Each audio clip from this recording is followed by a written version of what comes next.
Bismillah. Assalamualaikum warahmatullahi wabarakatuh. Alhamdulillah, ahmaduhu subhanahu wa ta'ala hamdan yuwafi ni'amahu wa yukafi'u mazidah. Ya Rabbana lakal hamdu kama yanbaghi li jalali wajhika wa 'azimi sultanik. Subhanaka la nuhsi thana'an 'alaika anta kama athnayta 'ala nafsik. Walakal hamdu walakal syukru 'ala dzalik.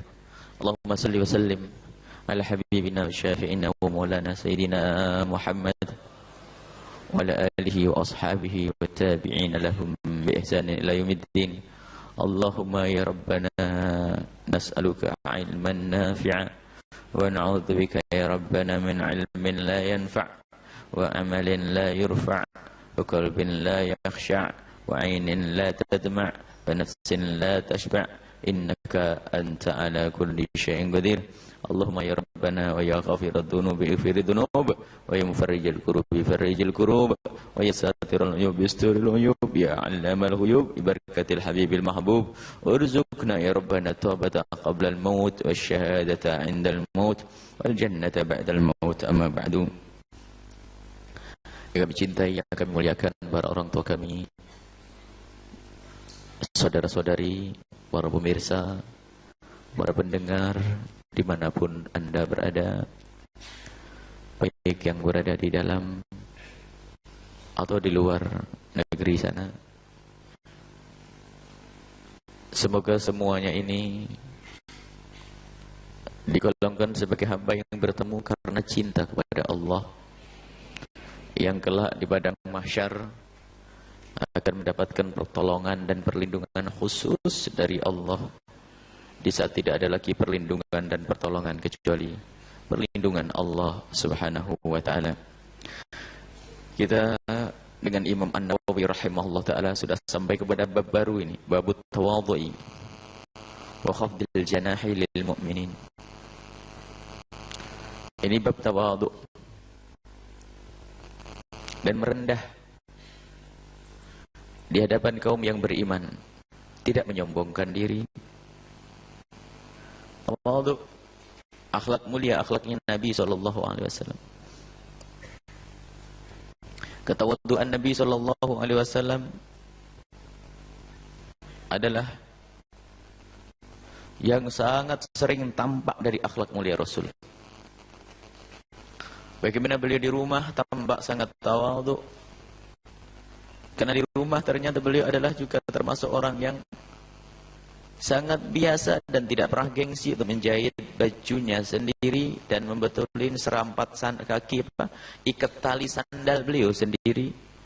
Bahkan dihabarkan beliau adalah orang yang sangat tawadhu, yaqummu manzilahu, tidak segan-segan untuk membersihkan sampah di rumah beliau. Itulah Sayyidina Muhammad sallallahu alaihi wasallam. Dan di luar rumah beliau bersama sahabat beliau tidak ingin dibeda-bedakan. Tidak ingin dibeda-bedakan. Suatu ketika di saat beliau dengan sahabat-sahabat beliau ingin memasak masakan, menyembelih kambing. Para sahabat Nabi membagi-bagi pekerjaan tersebut. Nabi tidak dikasih bagian pekerjaan. Dengan harapan sahabat Nabi itu mengharap kalau Nabi itu tinggal makan saja nanti kalau sudah masak. Lalu Nabi bertanya, mana bagianku? Ada yang bagian menguliti kambingnya, ada bagian membersihkannya, ada bagian mencari kayu bakar. Kok saya tidak dikasih bagian? Para sahabat Nabi menjawab, ya Rasulullah, sudahlah ya Rasulullah, kamu tunggu saja, nanti kalau sudah masak saya kasih tahu, tinggal makan. Dengan sangat tawadhu Nabi berkata, kalau aku tidak kau kasih bagian pekerjaan, aku pun tidak akan makan. Ingin bersama-sama dengan sahabat Nabi mengerjakan pekerjaan dalam kebersamaan tersebut. Biarpun beliau ada seorang pemimpin tertinggi, tidak tampak ada kesombongan di dalam diri beliau sallallahu alaihi wasallam. Baik, kita masuk langsung qala Allah subhanahu wa ta'ala. Allah subhanahu wa ta'ala berfirman dalam Al-Quran, wahfidz janahaka liman ittaba'aka minal mu'minin. Wahai Muhammad, perintah untuk Rasul sallallahu alaihi wasallam dan juga untuk umat Nabi Muhammad, Ini adalah satu takbir Qur'ani yang ajib, yang indah luar biasa. Rendahkanlah sayapmu, maknanya apa? Bertawaduklah engkau. Liman ittaba'aka, untuk orang yang mengikutimu. Kepada orang yang mengikutimu. Minal mu'minina, dari orang-orang yang beriman. Coba pengikut dan yang diikuti. Jadi ini adalah yang diikuti sebagai pemimpin yang disuruh tawaduk. Bukan tawaduklah dengan atasanmu, itu mah enteng. Tawaduknya bawahan kepada atasan adalah enteng, biasa. Tawaduknya seorang pembantu kepada tuannya, seorang murid kepada gurunya adalah enteng. Tapi ini adalah tawaduklah engkau kepada orang yang mengikutimu. Adanya kepada bawahanmu. Minal mu'minina, dari orang beriman karena keimanannya. Kepada orang yang beriman karena keimanannya. Bukan karena dia seorang kaya lalu bertawaduk. Tidak, Nabi melarang tawaduk dengan orang kaya karena kekayaannya. Bahkan diancam dengan hilangnya 2/3 imannya. Man tawaddu'a li ghaniyyin li ghinahu dhahaba anhu thulutsa dinih. Yang tawaduk kepada orang kaya karena kekayaannya, merunduk-runduk karena kekayaannya, maka akan hilang 2/3 imannya. Maka ini tawaduknya adalah karena keimanannya. Maksudnya dengan ahli iman hendaknya kau bertawaduk. Biarpun secara lahir mungkin dia adalah di bawahmu. Secara lahir adalah lebih jauh ibadahnya dibanding dirimu sendiri, akan tapi ketahuilah, kasih Allah kadang diberikan kepada hamba yang tidak pernah kita duga-duga. Bahkan alangkah banyaknya para kekasih-kekasih Allah yang tersembunyi. Inna lillahi al-akhfiya'u al-adkiya'u. Allah mempunyai orang yang sangat tersembunyi, dan mereka adalah orang-orang yang sangat bertakwa kepada Allah. Dan mereka adalah termasuk aulia. Yang idza khadaru lam yu'rafu wa idza dhahabu lam yaftaqidu. Jadi katakan bahasanya ada di antara hamba Allah itu adalah orang yang tidak pernah dianggap oleh manusia. Kalau datang tidak ada yang mengalu-alukan, tidak ada yang menyanjungnya. Kalau ada, nggak ada yang menyanjungnya, nggak ada yang mengetahui kalau dia adalah kekasih Allah. Orangnya biasa saja. Dan di saat pergi pun tidak ada yang mencari. Tapi dia di hadapan Allah agung, di hadapan Allah besar. Dan tidaknya seperti itulah kita. Kalau melihat orang lain dengan tawadhu, tidak pernah merasa dirinya lebih bagus daripada orang lain. Atau dengan bahasa lain, tidak boleh menganggap orang lain lebih rendah dari dirinya. Tidak boleh menganggap orang lain lebih jahat dari dirinya. Bahkan mungkin yang kita lihat adalah seorang yang bermaksiat. Tanpa harus kita memandang pici dan merendahkan kepada mereka. Kita tidak tahu kalau tadi malam dia sudah istighfar lalu diampuni oleh Allah. Kita tidak tahu. Itu urusan dia dengan Allah Subhanahu wa ta'ala. Maka hendaknya pandangan kita dengan siapapun, hendaknya pandangan kita itu menghormat. Kalau itu adalah orang yang beriman. Dengan menata hati kita untuk tawadhu, wahfid. Rendahkanlah janahak, sayapmu. Maka bertawadhulah engkau. Secara lahir dan batin. Liman ittaba'aka minal mu'minin, kepada orang yang mengikutimu dari orang-orang yang beriman, wahai Muhammad. Rasulullah disuruh untuk seperti itu. Dan kita sebagai umat Nabi Muhammad demikian. Bagaimana perilaku kita dengan orang yang membantu di rumah kita? Karena kita anggap mereka seperti binatang, seolah-olah kita lebih hebat dari Rasulullah. Mana tutur kata yang indah, kalimat yang menyejukkan hati mereka. Mereka capek dengan pekerjaannya di depan api, dengan jerih payah, susah payah. Akan tetapi pun demikian, kita tidak pernah menebar senyum kepada mereka. Apa sih salahnya kalau kita itu dengan pembantu kita atau orang yang bekerja dengan kita memulai dengan assalamualaikum atau menyapa dengan lembut. Kemudian kalau kita hendak minta tolong kepada mereka, mengucapkan kalimat yang indah, tolong. Dan setelah itu mengucapkan kalimat terima kasih. Bukankah itu ajaran dari Nabi SAW? Kenapa harus kita tampak sombong di depan mereka? Kenapa kita harus tampak sombong? Nabi SAW guru kita. Dan kalau kita cermati terus dan kita hayati, begitu indahnya ketawaduan. Dan tawadhu bukan menjadi seorang rendah. Akan tapi justru tawadhu itu menjadikan seorang diangkat oleh Allah Subhanahu wa ta'ala. Ini akhlak mulianya Rasulullah SAW. Liman ittaba'aka, untuk orang yang mengikutimu. Ini siapa yang ikut kepadamu? Bisa pembantumu, bisa pegawaimu, bisa bawahanmu kalau engkau adalah seorang pejabat. Akan tapi tawadhu harus ada senantiasa pada dirimu, karena mereka adalah orang yang beriman. Wa qala Allah Ta'ala, dan Allah Subhanahu wa ta'ala berfirman, ya ayyuhalladzina amanu may yartadda minkum an dinihi fasawfa Wa sawfa ya'tillahu biqaumin yuhibbuhum wa yuhibbunahu adillatin 'alal mu'minina 'izzatin 'alal kafirina. Jika engkau menemukan orang yang keluar dari iman, wahai orang-orang yang beriman, kuatkan hatimu. Dengan hilangnya satu orang, maka kami selalu mengatakan dalam berjuang, orang harus dengan penuh keyakinan. Jika ada orang pergi dalam perjuangan satu, maka Allah akan ganti 1000. Allah tidak akan biarkan orang yang menolong Allah. In tansurullaha yansurkum. Jika engkau memberikan pertolongan kepada Allah, maksudnya jika engkau berjuang karena Allah, Allah akan berikan pertolongan untuk kita. Jika ada di antara kalian itu orang yang murtad, ini firman Allah kepada Nabi Muhammad, kepada sahabat-sahabat Nabi, kepada umat waktu itu, dan sampai hari ini, man yartadda minkum an dinihi, barang siapa yang berpaling dari agama Islam,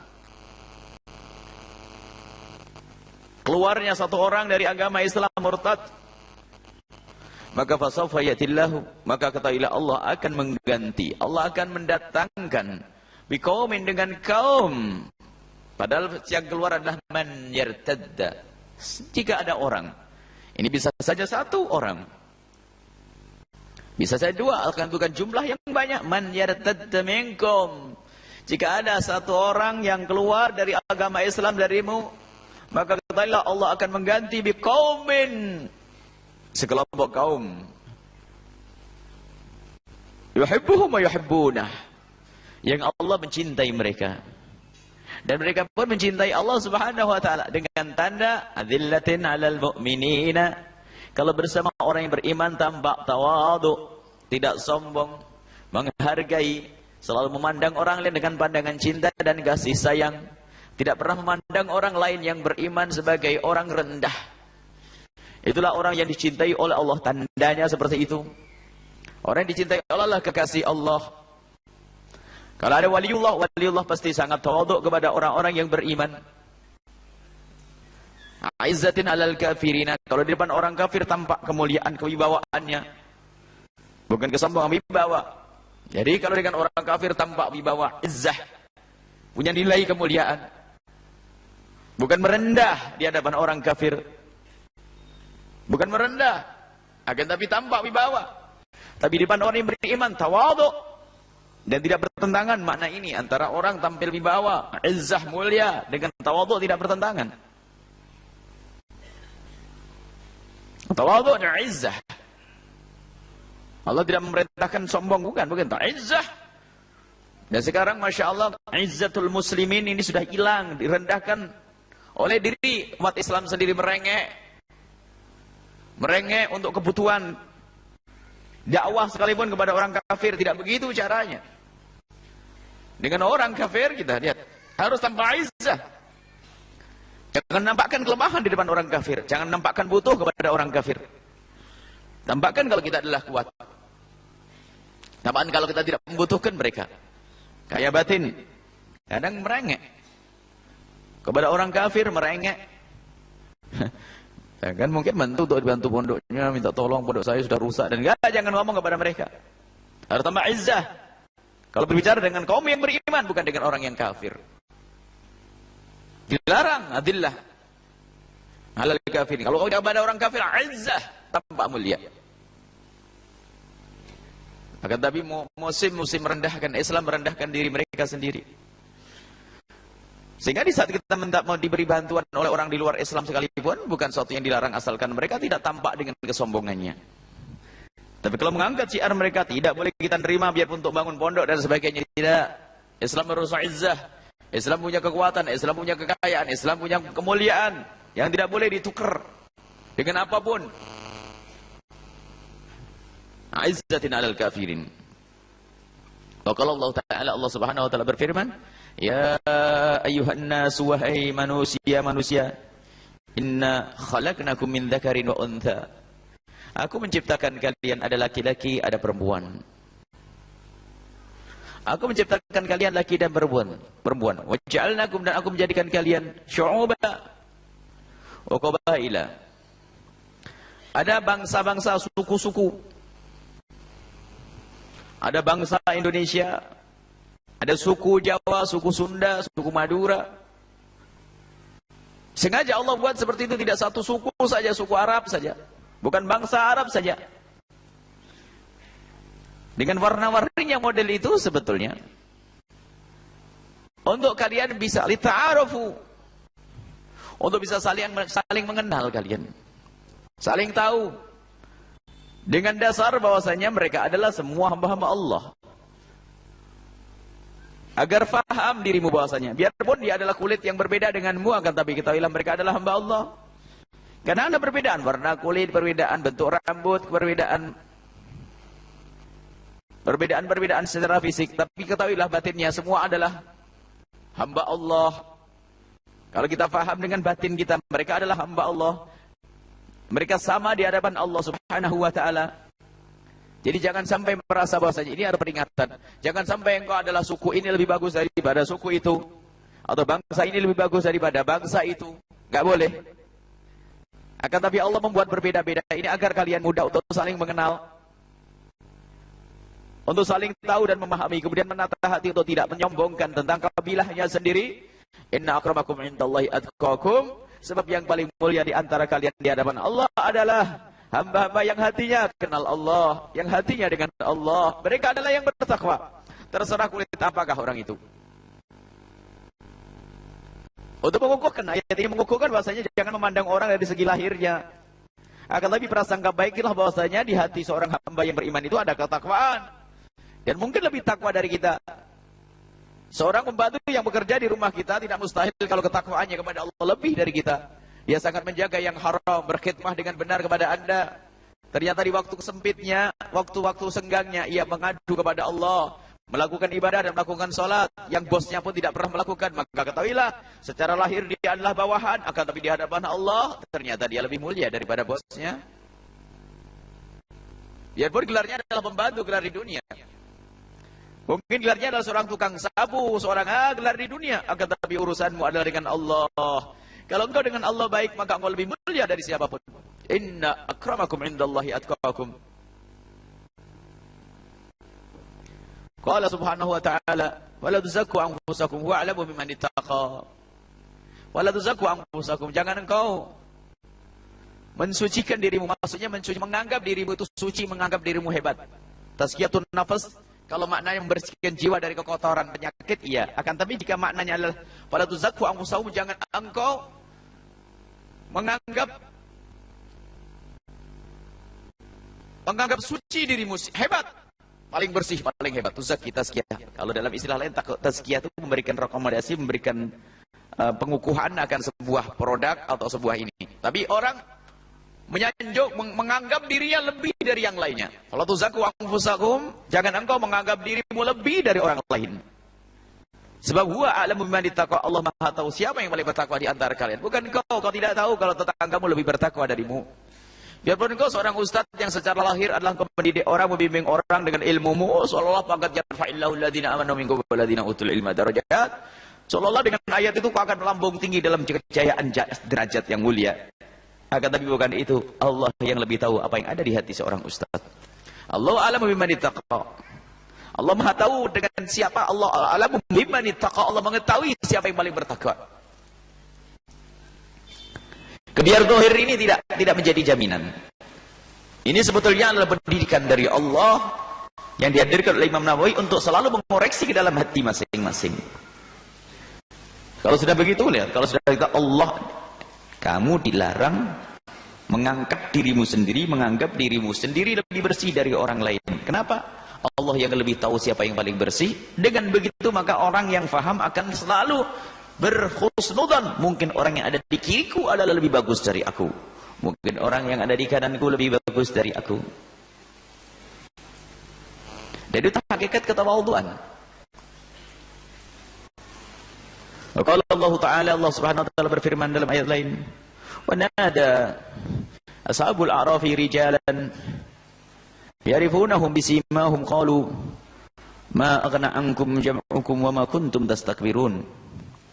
Ahaula'il ladzina aqsamtum la yanaluhumullahu birahmatin. Udkhulul jannata la khaufun 'alaikum wa la antum tahzanun." Ashabul A'raf. Ada benteng antara surga dengan neraka namanya A'raf. Benteng antara surga dengan neraka adalah A'raf. Di balik benteng itu adalah nikmat Allah surga, di balik itu adalah neraka. Dan tidak ada hamba Allah yang dikatakan amal baiknya itu sama dengan amal kejahatannya. Jika di dalam timbangan itu amal baik kita lebih bagus, lebih banyak daripada amal jelek, masuk surga. Jika ternyata amal jelek lebih banyak, masuk neraka, diberesin dulu. Angkat, tapi ada hamba yang saat itu dikatakan bahwasanya dia adalah amal baiknya sama dengan amal jeleknya. Sehingga ia masuk surganya menanti. Mau dimasukkan ke neraka, adalah dia amal baiknya juga seimbang dengan amal jeleknya. Maka dia tidak diceburkan ke neraka, tapi belum masuk neraka jahanam. Belum masuk neraka, tapi juga belum masuk surga. Maka di saat seperti itu dia melihat ahli neraka. Dalam riwayat juga dikisahkan ada seorang laki-laki yang dia itu berjihad di jalan Allah. Tapi dia tidak dapat izin dari orang tuanya, sehingga orang tuanya marah dan dia jihad di jalan Allah. Sehingga jihad di jalan Allah pahalanya gede sekali. Tapi di saat dia durhaka kepada orang tua, dosanya juga sangat gede. Makanya waktu dia mau dimasukkan neraka dengan durhaka kepada orang tuanya, ada amal jihadnya. Sehingga tertunda dia. Mau dimasukkan surga karena dia jihad di jalan Allah, mati di medan laga, tapi dia punya durhaka kepada orang tua, nggak bisa masuk surga juga. Nah, di saat seperti itu, dan tidak lama saat semacam itu, hanya menanti bahwasanya ahli surga akan masuk, kemudian setelah itu akan masuk surga orang-orang tersebut. Banyak cerita tentang A'raf ini. Para ulama menjelaskan tentang Ashabul A'raf ini.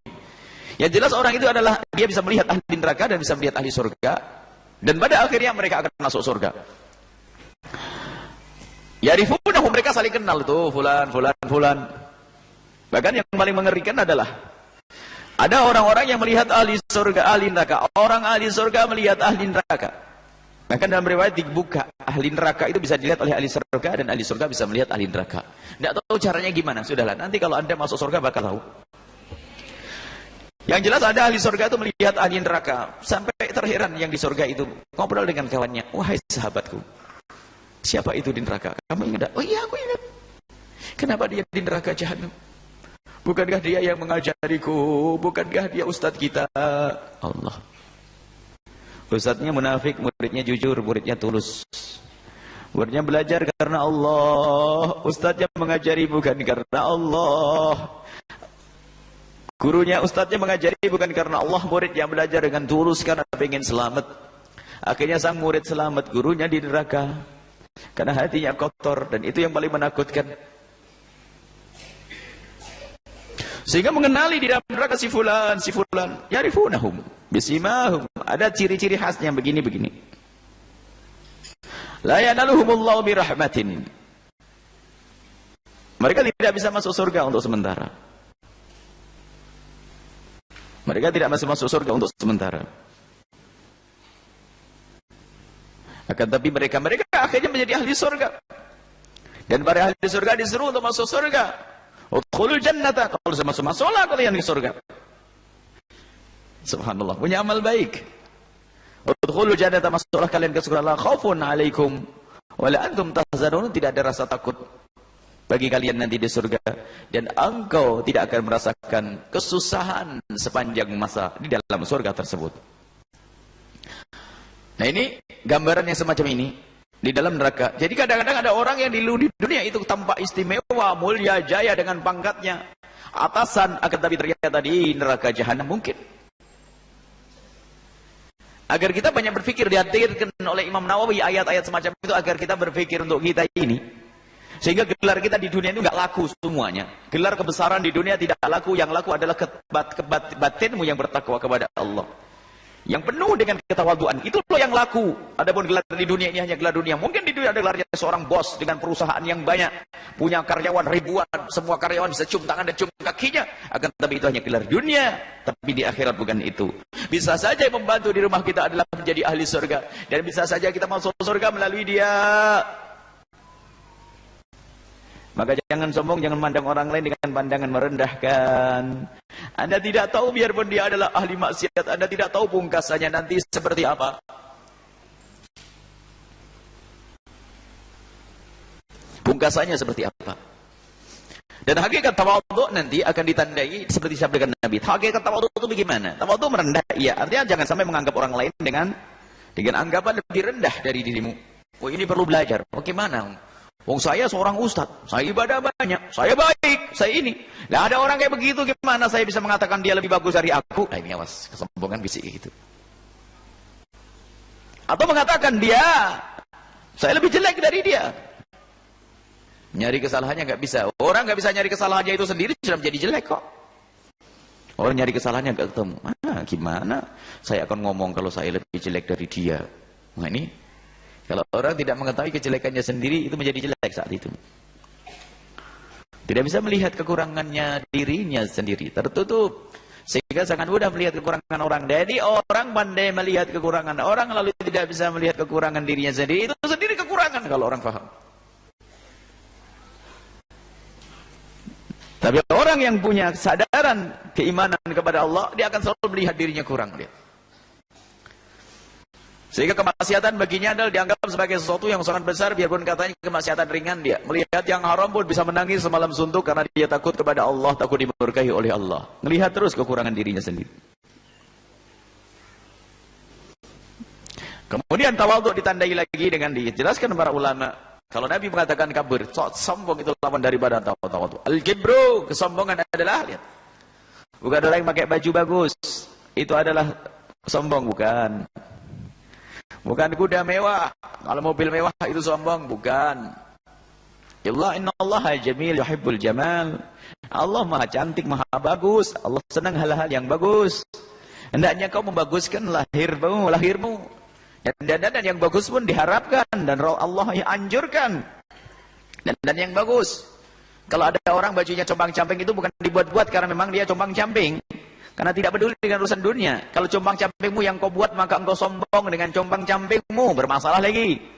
Ada orang pengen dianggap sebagai seorang yang warak, sufi, ahli ibadah, pengen dianggap wali, bajunya dirobek-robek, dikusut-kusutin.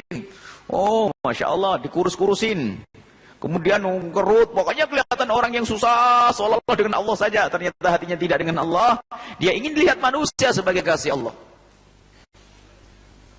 Mengurangi makan agar dianggap sebagai orang yang tidak senang dunia. Biar dikasih dunia nanti. Bukan itu.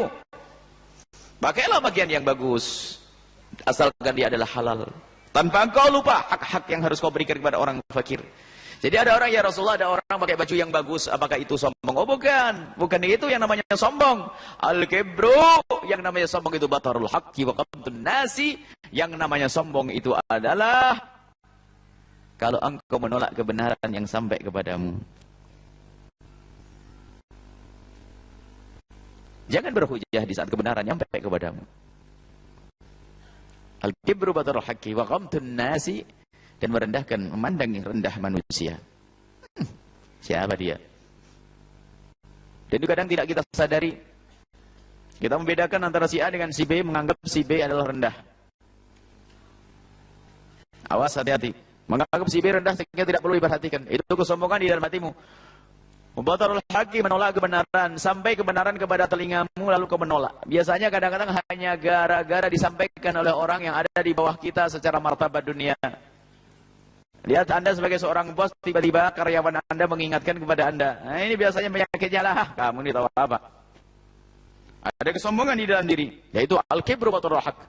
Jadi orang sombong adalah orang yang di saat diberi tahu tentang sebuah kebenaran, lihat, dia berhujjah dan pandai berhujjah. Tidak langsung menerima.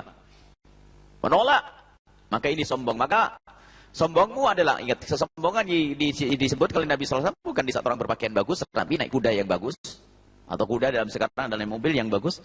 Akan tapi ketahuilah, kesombongan adalah di saat engkau diberi ketahui tentang sebuah kebenaran dan kebaikan kamu menolak. Hanya atribut, simbol-simbol atau tetek bengek yang sifatnya duniawi ini memang suka menjadikan orang susah menerima kebenaran. Karena dengan kebiar duniawinya ini menganggap dirinya lebih dari yang lainnya. Itu jadi bukan kesombongan itu, tapi itu bisa menjadi sebab kesombongan. Contoh, dengan mobil mewahnya, dengan pangkatnya yang tinggi, dengan gelarnya di depan masyarakat yang mulia. Lihat. Padahal itu bukan sesuatu yang terlarang. Baju yang bagus, bukan. Akan tapi lihat, karena dia memiliki ini semuanya, lihat. Kadang cara pandang memandang orang lain dengan pandangan rendah. Hingga suatu ketika mungkin, seorang yang kaya raya tersebut, dan dia pangkatnya tinggi, dengan kendaraan yang mewah, mobil megah, lihat, mobil rumah megah. Di saat ada pembantunya mengingatkan, lalu dia berkata, kamu tahu apa? Lihat. Jadi, kalau Imam Ghazali menyebutkan yang memicu kesombongan, bukan itu sombong. Yang menjadikan orang sombong itu ada 4. Ilmu. Kadang ilmunya orang lain, ilmu bapaknya saja menjadikan anaknya sombong, merasa jadi Gus ke sana kemari itu. Gus. Di sini apa di sini? Kalau Jawa Timur kan Gus. Kalau sudah Gus tuh sudah kayaknya mewarisi ilmu bapaknya. Biarpun super apa ya, tidak enak. Super tidak tahu. Nih, ada sombong. Sombong dengan ilmu bapaknya. Kadang orang sombong dengan dirinya. Sombong. Ilmu menjadikan sebab kesombongan. Ilmu. Nah, ini ada lagi kekayaan, sebab kesombongan. Bukan kesombongan yang sesungguhnya dari itu. Sebab kesombongan. Banyak orang kaya tidak sombong. Maka jadilah orang kaya yang tidak sombong. Sebab kesombongan, kekayaan. Kemudian yang ketiga adalah tahta, pangkat. Diberi Allah pangkat. Oh, pangkatnya tinggi. Sudah mulai. Kadang pangkatnya orang lain sama, anaknya Pak siapa itu, Pak pejabat apa itu sudah cara hidupnya beda. Seenaknya sudah mulai tampak sombong, mentang-mentang bapaknya begini-begini. Padahal bapak pangkat bapaknya. Yang keempat adalah nasab. Hanya berbangga dengan nasab. Wow. Hanya bicara tentang kana abi, bapakku begini, mbahku begini, bapakku begini. Iya, mbahmu hebat, bapakmu hebat, ente. Ini berbangga dengan mbah. Sombong dengan nasab. Mbahnya, mbahku adalah seorang alim besar ini. Iya, mbahmu, ente. Jadi ternyata nasab ini bisa menjadi sebab orang sombong. Sehingga merendahkan nasab orang lain. Biasanya terus ditambah oleh para ulama adalah termasuk kebagusan fisik. Kegantengan, cantikan, dan sebagainya. Sombong kalau melihat orang lain. Hati-hati. Semua adalah pemberian dari Allah Subhanahu wa Ta'ala. Tapi ingat, itu semua bukan kesombongan, tapi sebab-sebab orang sombong. Kadang ada orang tuh lengkap, super lengkap. Mulai dari gantengnya iya, ayo pangkatnya iya, kekayaannya iya, semuanya iya. Tapi subhanallah, super tawadhu. Sangat tawadhu, dan itu yang luar biasa. Dan yang akan diangkat derajatnya oleh Allah Subhanahu wa Ta'ala. Kalau berbicara tentang kesombongan itu unik. Apa yang menjadikan kesombongan? Hei hamba Allah. Imam Ali berkata, aku terheran dengan orang yang sombong. Aku heran dengan orang yang sombong. Yang dia itu adalah tu'arrikuhul baqah. Ini gara-gara kepinding saja sudah nggak bisa tidur tuh. Tuntinuhul arqah. Mau sombong, tuntinuhul arqah akan menjadikan baumu itu busuk dengan keringatmu yang menggumpal di dalam tubuhmu itu. Mau sombong kata Imam Ali. Apa yang menjadikan dirimu sombong, ayo? Apakah kau tidak sadar ya? Sehebatnya apapun dirimu, tiap kau tidak mandi berapa hari kalah dengan kucing. Kucing tidak mandi pun masih dipeluk sama tuannya.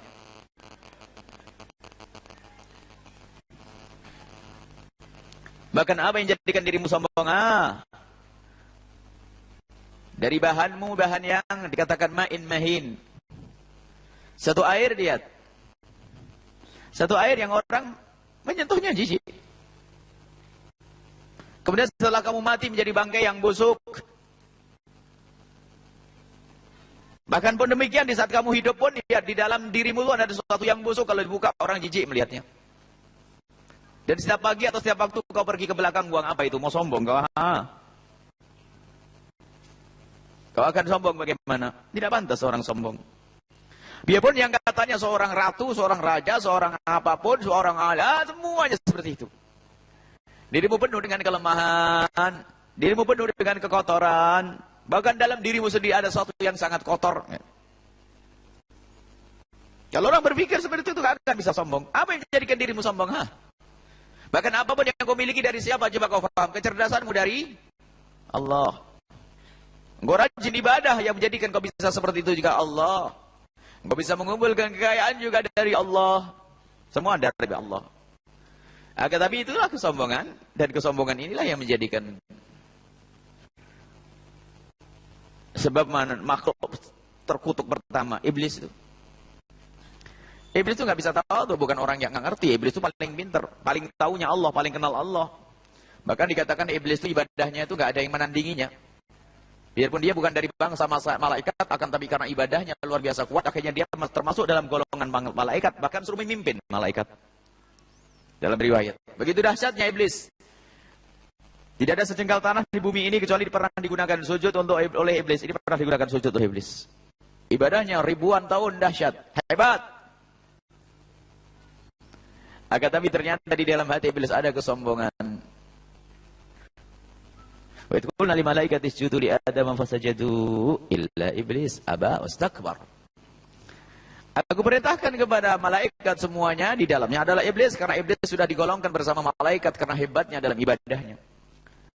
Mereka sujud, semuanya kecuali iblis gak mau, wastakbar, sombong. Dan si iblis yang mengatakan anak sudah sombong, ditanya hujahnya gak masuk akal.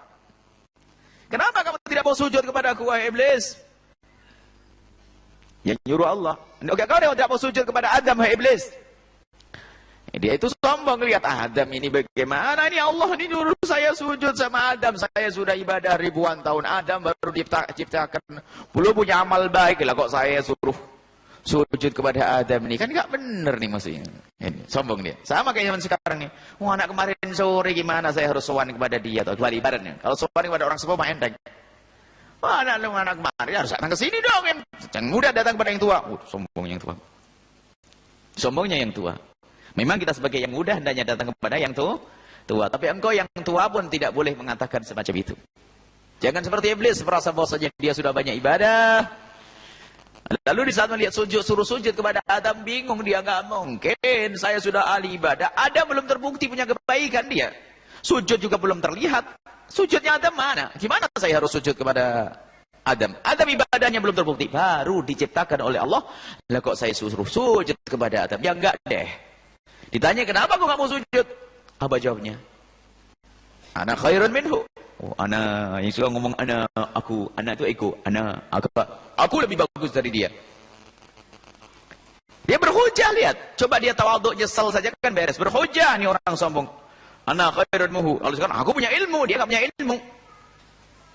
Aku punya umat, dia nggak punya umat. Kayak begitu. Ana khairun minhu. Berhujah lagi.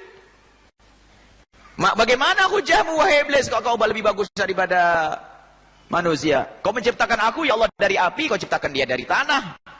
Hujahnya. Engkau ciptakan aku dari api, ya Allah. Kemudian kau ciptakan Adam dari tanah. Dia gak sadar siapa yang mengatakan api lebih bagus dari tanah. Mulai kapan ada keputusan bahwasanya api lebih bagus dari tanah? Hujahnya hujah ngawur, karena hujah kesombongan.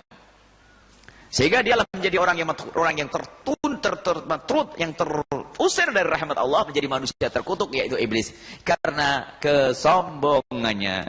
Jadi kesalahan pertama yang dilakukan oleh makhluk Allah adalah sombong.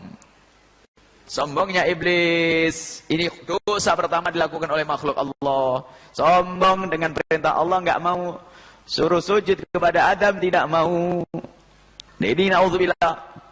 Maka yang sombong adalah ikut madhabnya iblis. Manhaj iblisi. Jadi kita harus ada madhab iblisi.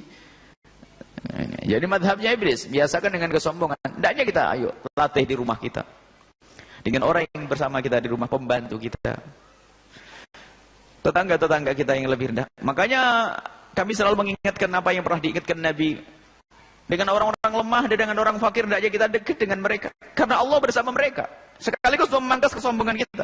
Sebab ada orang paling senang kalau kumpul sama orang kaya, senang. Biarpun dia paling marah, utangnya banyak.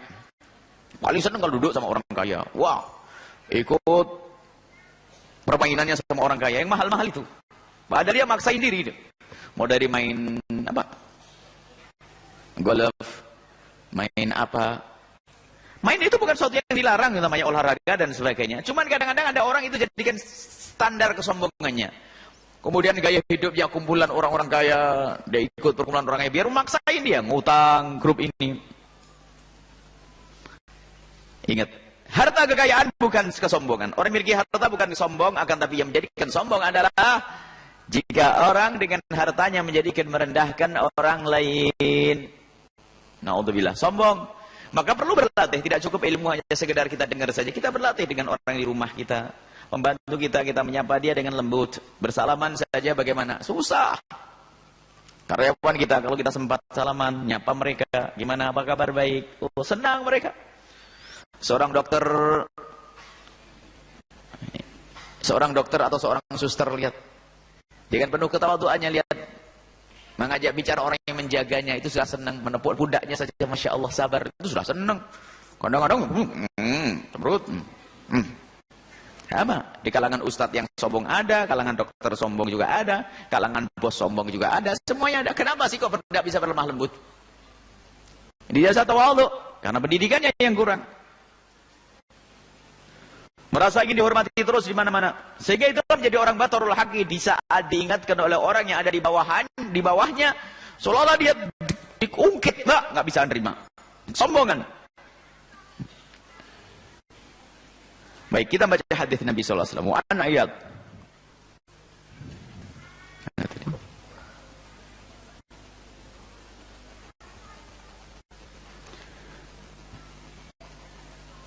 Wa an Iyad bin Himar.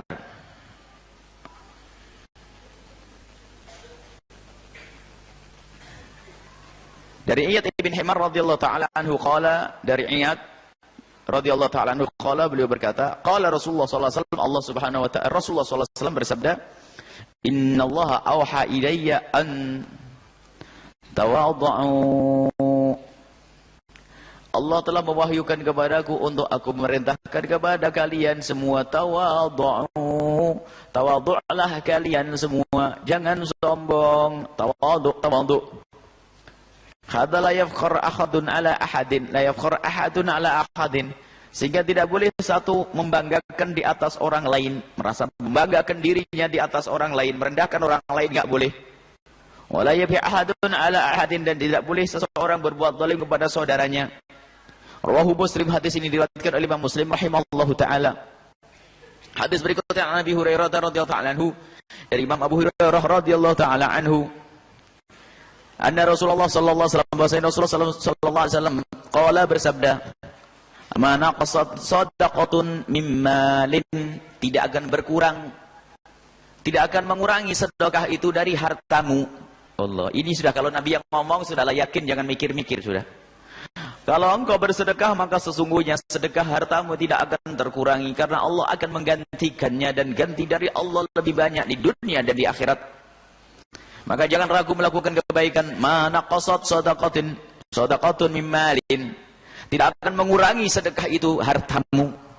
Wa ma zadallahu 'abdan bi'afin illa 'izza, dan tidaklah Allah menambahkan seseorang yang mudah memaafkan kecuali kemuliaan. Kalau ada orang mudah memaafkan, orang mudah memaafkan, maka sesungguhnya dia tidak memaafkan kecuali akan tambah mulia di hadapan Allah Subhanahu wa taala. Lapanglah dadamu, lapangkan dadamu, berlapang dada, jangan punya sifat kotor, sifat busuk, dendam. Dendam tidak ada gunanya. Sehingga sampai kadang-kadang kalau dendam di dalam hati itu memang mula-mula di dalam hati, akan tapi lebih bermasalah lagi, nanti akan membuahkan ide-ide untuk membalas dendam. Menjadikan lidahnya bergerak untuk menggunjingnya, habislah. Untuk menfitnahnya, ini berangkat dari kebencian di dalam hati. Kalau sudah kebencian di dalam hati, mudah sekali seorang hamba melakukan kehinaan. Maka lihat dalam banyak yang kami sampaikan, khususnya di kisah Isra Mi'raj, untuk pembenahan hati, lihat. Jangan sampai kita mendendam dengan siapapun, dan itu sering kami mohon kepada Allah untuk dijauhkan dari sifat dendam. Bahkan kita ingin jika ada orang berbuat salah kepada kita saat ini, menit berikutnya kita sudah lupa. Kita tidak ingin mengingat kesalahan siapapun. Dan jangan sekali-kali Anda mencoba mengingat-ingat kesalahan orang lain. Awas. Menjadi sebab hati kotor, lihat. Lalu kena nasihati makluman hakim kepada anaknya, wahai bunaya, wahai anakku, lupakanlah dua hal. Biasakan engkau melupakan dua hal. Dan ingat selalu dua hal. Dua hal yang hendaknya engkau lupakan adalah, kata Luqman kepada anaknya, dua hal yang hendaknya kau selalu bisa melupakannya. Yang pertama adalah, jika engkau berbuat baik sama orang lain, hendaknya kamu lupakan. Jangan kau ingat-ingat terus. Agar diterima oleh Allah. Agar tidak berubah menjadi kekecewaan di saat orang itu tidak berterima kasih kepadamu. Maka kalau sudah kau berikan lepas, jangan kau ingat. Yang kedua yang harus senantiasa kau ingat adalah, jadi yang harus kau lupakan. Kalau tadi hendaknya kau lupakan, kebaikan yang kau lakukan kepada orang lain hendaknya lupakan. Bukan ingat. Dua hal yang harus senantiasa kau ingat. Mohon maaf, saya lupa. Saya ulang dulu. Dua hal yang seharusnya engkau ingat dan dua hal seharusnya engkau lupa. Dua hal yang mesti yang kau cepat lupakan adalah di saat kau berbuat baik sama orang lain, lupakan. Berbuat baik. Biar ikhlas bisa diterima oleh Allah. Kalau dia tidak terima kasih kepadamu, kau tidak akan mudah mengungkit. Karena kamu lupa sudah. Mudah berbuat baik yang berikutnya lagi. Kadang-kadang mau berbuat baik, saya kan sudah tak kasih berapa? 10 tahun yang lalu. 10 tahun lama banget.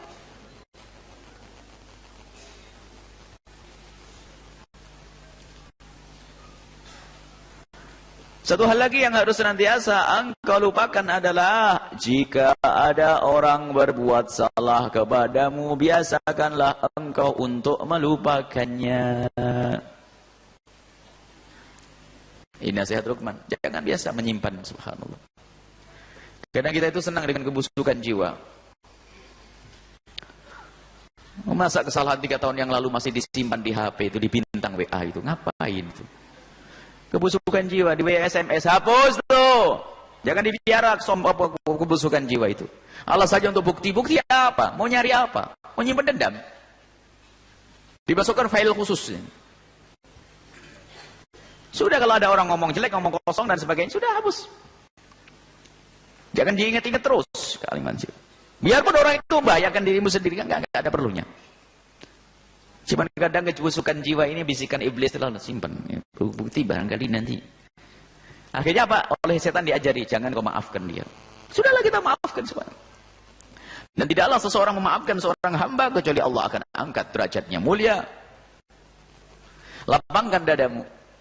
Maafkan siapapun yang berbuat salah kepada kita. Dan harus kita belajar untuk itu. Mudah memaafkan. Jangan menyimpan dendam kepada siapapun. Dan kalau orang punya dendam itu berbahaya, nanti akan berubah. Dendam itu akan berkembang menjadi gunjingan. Wah, gunjing. Kalau sudah orang benci sama benci ketemu. Misalnya seseorang dibenci. Si A membenci si C. B membenci si C. B ketemu A, wah, kayak tutup ketemu tumbuh. Apa ya?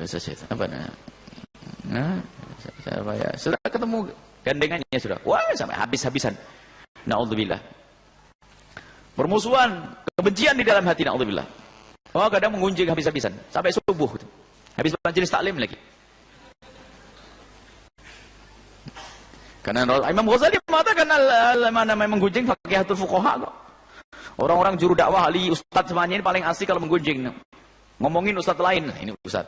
Kalau berdagang juga demikian, bisa saja. Ini ustaz saja banyak menggunjing, apalagi bukan ustaz. Awas hati. Berangkat dari mana gunjingan itu muncul? Gunjingan itu muncul berangkat dari kebencian di dalam hatimu, tidak ada cinta.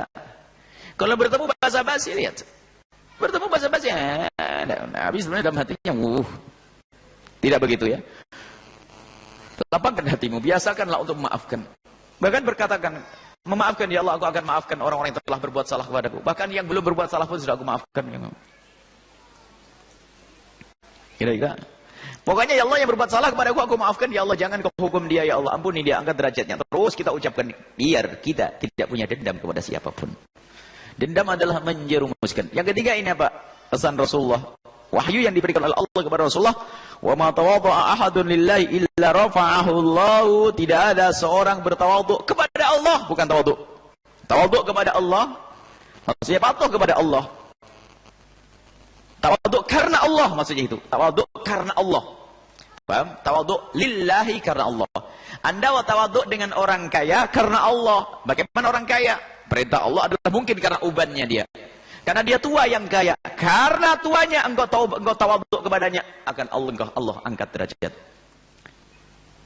Ada tawaduk dengan orang tua karena Allah. Ini tawaduk kita yang karena Allah itulah yang menjadi kita diangkat derajat kita oleh Allah. Tapi kalau orang tawaduk kelihatannya tawaduk, cuma tawaduk karena kekayaan seseorang. Kalau sudah dekat sama orang kaya, masya Allah dia khusyuk, simpuhnya nggak bergerak. Masya Allah. Tawaduk dengan orang kaya, dhahaba anhu thulutsa dini, 2/3 imannya hilang. Ini musibah zaman sekarang. Kita mengatakan bahasa pejabat ada yang ahli surga. Banyak pejabat ahli surga insya Allah. Akan tapi kadang kita sudah rasa hormat kita lihat kadang-kadang anak-anak kita sudah tidak kita didik menghormati ulama. Kalau yang datang pejabat atau artis langsung kelihatan paling depan minta foto, kadang mencium tangannya, kadang-kadang naudzubillah. Bahkan ada katanya anaknya seorang tokoh atau bagaimana, enggak tahu tokoh apa tuh, saya enggak tahu ini. Artis kafir. Dirangkul, dipeluk ini. Dapat syafaat. Innalillah, astagfirullahaladzim. Kif? Dipeluk di depan layar besar katanya. Ada yang cerita kepada kami, saya tidak melihat kok. Apakah itu betul atau tidak? Katanya ada artis besar dari luar negeri datang ke Indonesia di atas panggung, dia dapat penghargaan untuk bisa bersalaman. Wah, gembiranya ya ketemu Nabi Muhammad nih. Ajib, aneh. Ini salah pendidikan itu. Wow, sampai dicium, wah bangga cerita diekspos di media, katanya begitu. Cuman masa iyalah. Oh benar Bu ya? Ya sudah, kita doakan saja semoga sadar lah. Ya, nih. Lah kebanggaannya sudah bukan dengan ulama. Kalau ada ulama datang tidak tergoyah ya saya. Awas, tawadhu bukan karena Allah, apalagi dengan kekafiran yang demikian itu. Tawadhu karena Allah. Kita tidak boleh merendahkan orang, misalnya kita menghinakan orang depan orang juga tidak boleh, tapi jangan sampai kita menjerumuskan orang misalnya. Dengar akhir-akhir katanya santri didatangkan orang yang Nasrani masuk pondok misalnya, lalu salaman, santri suruh salaman. Oh ini keblinger jauh ini, kalau mengada. Apakah betul nih? Santrinya putri lagi. Santri putri suruh salaman sama Ustadz yang Nasrani itu misalnya, Ustadz Nasrani. Nah, subhanallah, mohon maaf, ini kan keblinger cara pendidikan yang salah ini. Apakah akan kita benarkan hal yang demikian ini? Tawadhu yang sudah salah pada tempatnya. Santri, kamu punya kemuliaan wahai santri. Tawadhu karena Allah, bukan karena pangkat seseorang. Awas, hati-hati.